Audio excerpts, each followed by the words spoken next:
Hello student, success coaching classes में आपका स्वागत है। यदि आप चैनल में पहली बार आए हैं तो चैनल को सब्सक्राइब कर ले और बेल आइकन को ऑल में प्रेस कर ले ताकि आने वाले सभी वीडियो का नोटिफिकेशन टाइम पर मिल जाए। आज हम डिस्कस करने वाले हैं जो आपका वीकली टेस्ट होने वाला है क्लास 10th का 13 जुलाई का। क्या होने वाला है वीकली टेस्ट, उसके लिए हम आपको वीडियो का, ये हमारा सेट 1 वीडियो होने वाला है जो चैप्टर 2 आम्ल क्षारक एवं लवण का होने वाला है। तो देखते हैं सबसे पहला यहाँ पर क्वेश्चन क्या बोल रहा है। कोई विलयन लाल लिटमस को नीला कर देता है, तो क्या करता है, लाल को नीला करता है, तो उसका पीएच मान क्या होगा। तो याद रखिएगा, अगर कोई विलयन लाल को अगर नीला कर देगा तो क्या हो जाएगा, लाल को नीला करेगा, इसका मतलब क्या हो रहा है, क्षार हो रहा है। क्षार का पीएच मान क्या होता है, 7 से अधिक होता है। 7 से अधिक कौन सा ऑप्शन है, तो हमारा ऑप्शन नंबर क्या हो जाएगा, 10 हो जाएगा। ठीक है, ऑप्शन नंबर डी 10 हो जाएगा। लेकिन याद रखिएगा, अगर कोई भी विलयन लाल को अगर नीला कर रहा है तो क्या होगा, क्षार होगा। याद रखिएगा, लाल को अगर नीला करेगा तो क्षार होगा। और एक बात को और याद रखिएगा, अगर नीला लिटमस पत्र को लाल कर देगा तो क्या हो जाएगा, अम्ल हो जाएगा। नीला को क्या करेगा, लाल करेगा तो क्या होगा, अम्ल होगा। और अम्ल का पीएच मान क्या होता है, 7 से कम होता है। ठीक है, आगे देखते हैं क्वेश्चन नंबर 2 क्या बोल रहा है। कोई विलयन अंडे के पिसे हुए कवच से अभिक्रिया कर एक गैस उत्पन्न करता है जो चूने के पानी को दूधिया कर देता है, तो इस विलयन में क्या होगा। तो याद रखिएगा, आपका HCl होता है, हाइड्रोक्लोरिक अम्ल होता है। ठीक है, ऑप्शन नंबर बी बिल्कुल राइट आंसर हो जाएगा। आगे यदि हम लोग देखते हैं क्वेश्चन नंबर 3 क्या बोल रहा है। ये NaOH सोडियम हाइड्रोक्साइड का 10 ml विलयन HCl हाइड्रोक्लोरिक अम्ल के 8 ml विलयन में पूर्णतः क्या होता है, उदासीन हो जाता है। यदि हम NaOH को उसी विलयन का O2 ml में ले ले तो उदासीन करने के लिए HCl को उसी विलयन की कितनी मात्रा की ज़रूरत पड़ेगी। तो याद रखिएगा 16 ml का ज़रूरत पड़ेगा। ऑप्शन नंबर डी हमारा बिल्कुल राइट आंसर हो जाएगा। आगे देखते हैं, बोल रहा अपच का उपचार करने के लिए निम्नलिखित में से किस औषधि का उपयोग हम लोग करते हैं। तो याद रखिएगा, एंटासिड का हम लोग उपयोग करते हैं। ऑप्शन नंबर सी बिल्कुल राइट आंसर हो जाएगा। उसके बाद अगर हम लोग देखते हैं क्वेश्चन नंबर 5 क्या बोल रहा है। प्लास्टर ऑफ पेरिस किसके द्वारा कठोर होता है। तो याद रखिएगा, प्लास्टर ऑफ पेरिस जब जल के साथ मिलता है, संयोजन होता है, तो क्या होता है, कठोर होता है। तो याद रखिएगा, इसका राइट आंसर क्या हो जाएगा, आपका जल के साथ संयोजन, या हम लोग पानी के साथ संयोजन बोल सकते हैं। आगे यदि हम लोग देखते हैं, इमली में कौन सा अम्ल पाया जाता है। तो ये वाला पूरा आपको चार्ट को याद कर लीजिएगा।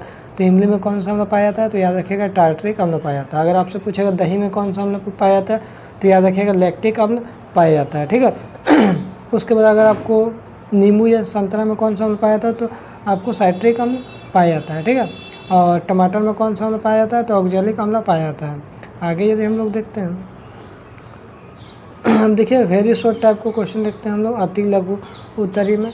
तो CaOCl2 यौगिक का प्रचलित नाम क्या है। तो याद रखिए, इसको हम लोग क्या बोलते हैं, विरंजक चूर्ण बोलते हैं। क्या बोलते हैं, CaOCl2 यौगिक का प्रचलित नाम विरंजक चूर्ण होने वाला। आगे देखते हैं, बोल रहे उस पदार्थ का नाम बताइए जो क्लोरीन से क्रिया करके विरंजक चूर्ण बनाता है। क्लोरीन से क्रिया करके विरंजक चूर्ण बनाता है, उसको हम लोग क्या बोलते हैं, शुष्क बुझा हुआ चूर्ण। ठीक है, शुष्क बुझा हुआ चूना। ठीक है, आगे यदि हम लोग देखते हैं, इसका सूत्र क्या हो जाएगा, CaOH2 में अगर Cl2 को मिला देंगे तो क्या बन जाएगा, CaOCl2 + H2O बन जाएगा। आगे अगर हम लोग देखते हैं, कठोर जल को मृदु करने के लिए किस सोडियम यौगिक का उपयोग किया जाता है। तो याद रखिएगा, सोडियम कार्बोनेट का हम लोग उपयोग करते हैं। सोडियम कार्बोनेट क्या है, Na2CO3, जिसको हम लोग क्या बोलते हैं, धोने का सोडा बोलते हैं। आगे यदि हम लोग देखते हैं, टमाटर में कौन सा अम्ल पाया जाता है। तो याद रखिए, टमाटर में ऑक्जेलिक अम्ल पाया जाता है। आगे यदि देखते हैं, चींटी के, इसको देखिए डंक होगा यहाँ पर, चींटी के डंक में उपस्थित अम्ल का नाम बताइए। तो याद रखिएगा, मेथनोइक अम्ल बोलिए या तो फिर फॉर्मिक अम्ल हम लोग बोलते हैं। आगे यदि हम लोग देखते हैं, लॉन्ग क्वेश्चन देखते हैं, शॉर्ट टाइप का अगर क्वेश्चन ये है, तो आश्रित जल विद्युत का चालन क्यों नहीं होता है जबकि वर्षा जल विद्युत का चालन होता है। तो इसका हम लोग आंसर क्या देंगे, हम लोग बोलेंगे बाबू, आश्रित जल मतलब शुद्ध जल। आश्रित जल क्या होता है, शुद्ध जल होता है, इसमें H+ आयन नहीं होता है। जब H+ आयन नहीं होता है तो जिसके कारण क्या होता है, विद्युत का चालन आयनों द्वारा होता है, तो उसमें H+ आयन नहीं होगा तो विद्युत का चालन नहीं करेगा। लेकिन जबकि बोल सकते हैं कि हम लोग जो वर्षा जल होता है, वर्षा के जल में थोड़ी सा मात्रा में क्या होता है, अम्ल होता है।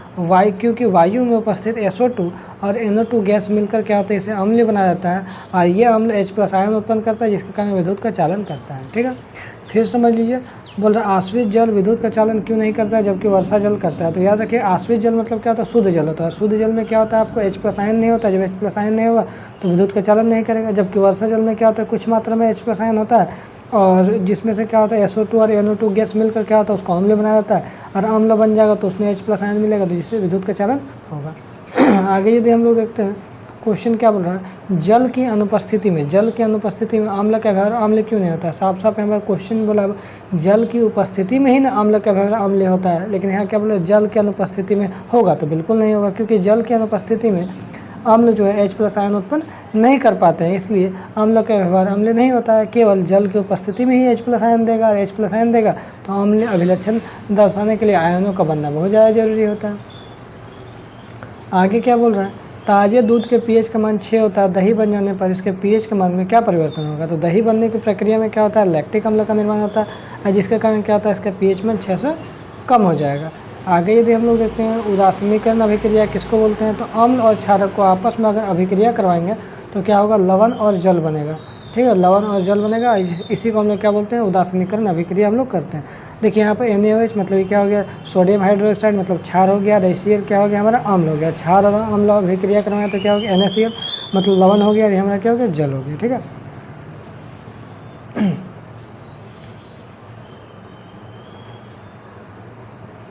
आगे देखिए क्या बोल रहा है, प्लास्टर और पेरिस को जल के साथ अभिक्रिया के लिए एक समीकरण लिखिए। तो लिखेंगे प्लास्टर और पेरिस जिसका सूत्र क्या होता है, CaSO4 2H2O।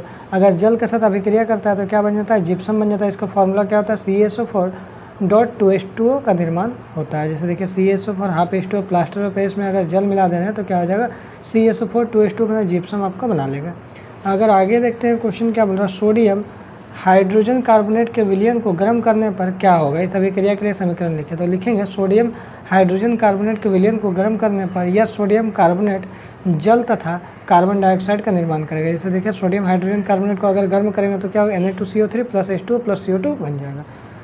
आगे यदि हम लोग देखते हैं क्या क्वेश्चन बोला है आपके पास 2 विलयन है A और B।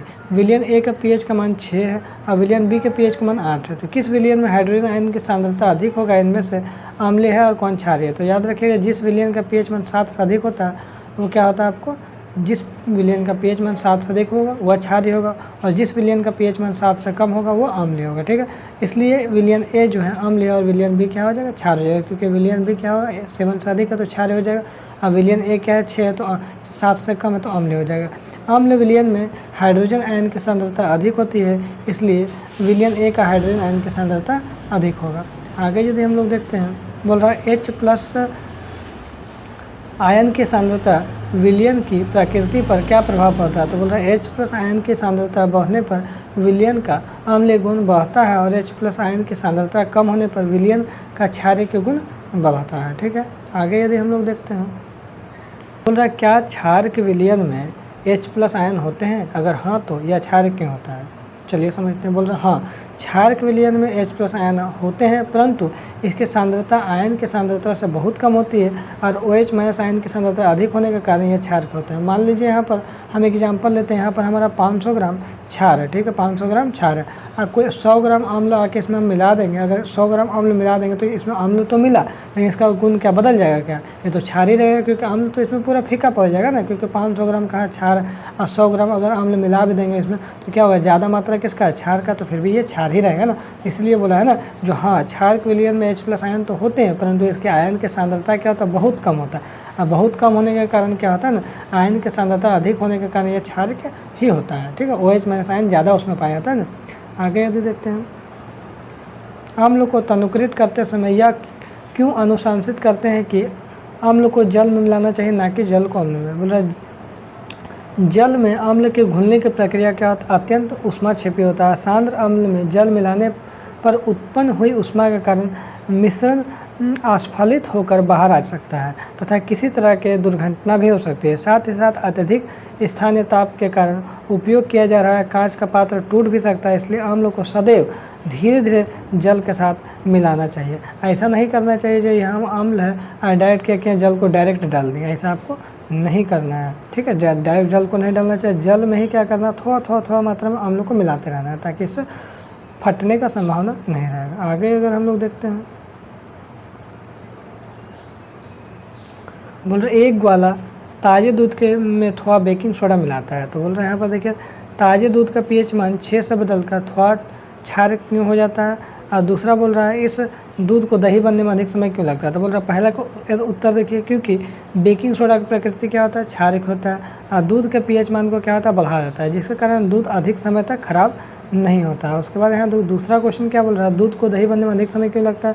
इस दूध को दही बनने में अधिक समय इसलिए लगता है क्योंकि दूध के क्षार के गुण को लैक्टिक अम्ल के द्वारा उदासीन करने के बाद भी दही का निर्माण होता है, जिसमें क्या होता है, अधिक समय लगता है।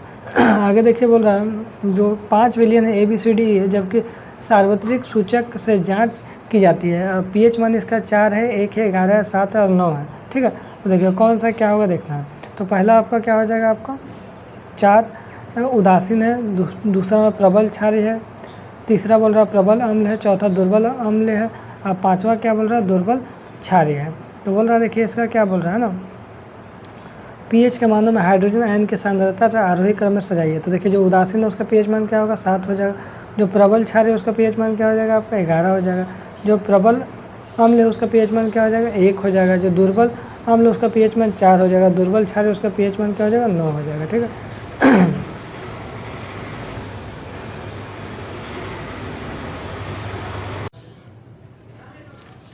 देखिए क्वेश्चन यहाँ पर क्या बोल रहा है, धोने का सोडा एवं बेकिंग सोडा का दो प्रमुख उपयोग बताइए। तो चलिए हम लोग इसको उत्तर देखते हैं। लिखेंगे धोने का सोडा का 2 प्रमुख उपयोग। पहला उपयोग क्या लिखेंगे, कांच, साबुन तथा कागज उद्योग में होता है। दूसरा उपयोग क्या लिखेंगे, घरों में साफ सफाई करने के लिए होता है। क्लियर हो गया।